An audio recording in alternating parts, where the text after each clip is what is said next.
Já imaginaram um império tão gigante que ocupava 3 continentes?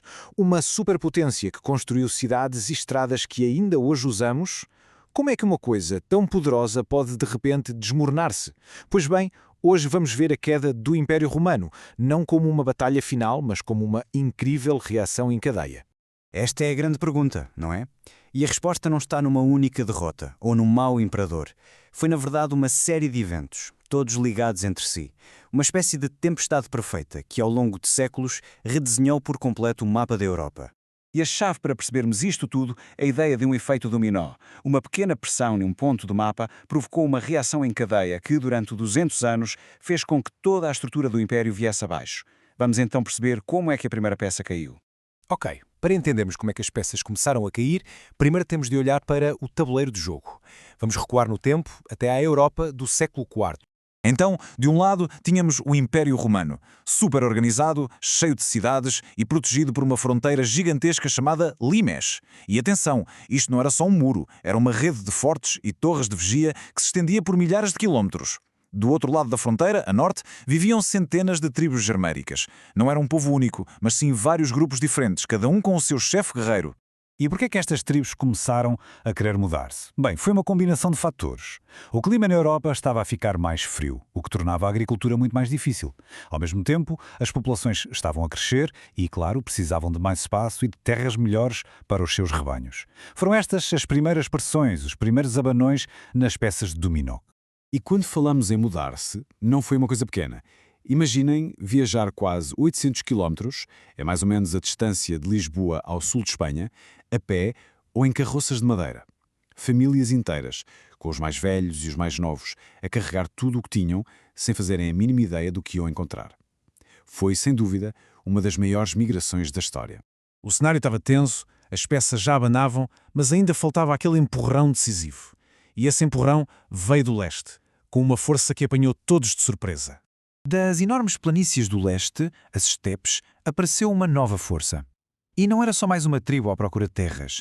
Era um exército de cavaleiros nómadas que ia mudar as regras do jogo para sempre. Eram eles, os Hunos. Cavaleiros fantásticos, verdadeiros mestres da guerra a cavalo. A sua arma secreta era o arco composto. Mais pequeno, mas muito mais potente do que qualquer arco usado na Europa. A sua chegada espalhou o pânico total entre as tribos góticas, que viviam mais a oeste e que foram forçadas a fugir em desespero para dentro do território romano. Foi este o empurrão que fez cair a primeira peça do dominó. Com os hunos a empurrar por trás, as tribos germânicas foram basicamente atiradas contra a fronteira romana. E essa fronteira, que tinha parecido impenetrável durante séculos, começou a ceder. E agora vemos o efeito dominó em ação. No inverno de 406, um frio brutal congelou o rio Reno, transformando a fronteira numa autêntica autoestrada de gelo. Tribos como os vândalos e os suevos atravessaram aos milhares. 4 anos depois, os visígodos, que já estavam dentro do Império, saquearam a própria cidade de Roma. E a cadeia continua. Os vândalos acabam por conquistar o norte da África, que era basicamente o celeiro de Roma, a região que produzia a maior parte da sua comida. Vamos só pensar um pouco nisto. O rio Reno, em alguns sítios, tem mais de 9 metros de profundidade.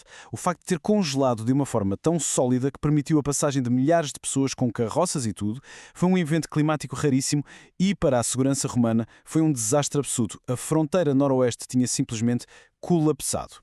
Para se ter uma ideia do choque que foi o saque de Roma em 410, temos de olhar para este número.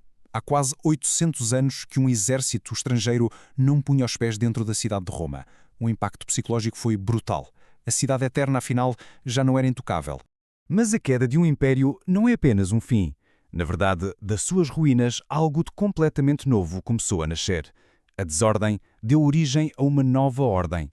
Onde antes havia províncias romanas, agora começaram a surgir novos reinos. Os francos instalaram-se na Gália, que mais tarde se tornou a França. Os visigodos, na Península Ibérica. Os anglo-saxões, na Britânia, a futura Inglaterra.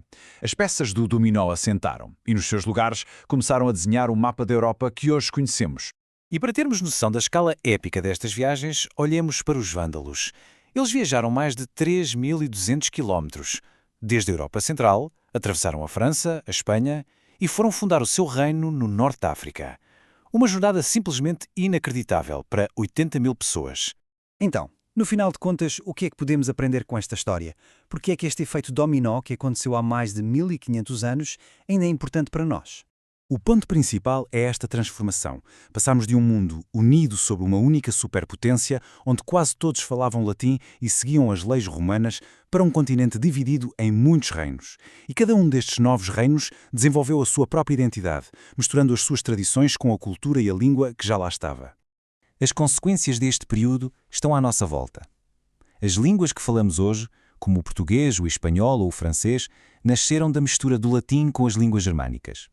As fronteiras dos países europeus começaram a ser desenhadas aqui. Foi o fim do mundo antigo e o verdadeiro início da Europa como a conhecemos. E terminamos com uma pergunta para pensarmos. A história mostra-nos que as grandes mudanças raramente têm só uma causa. São quase sempre uma reação em cadeia, um efeito dominó.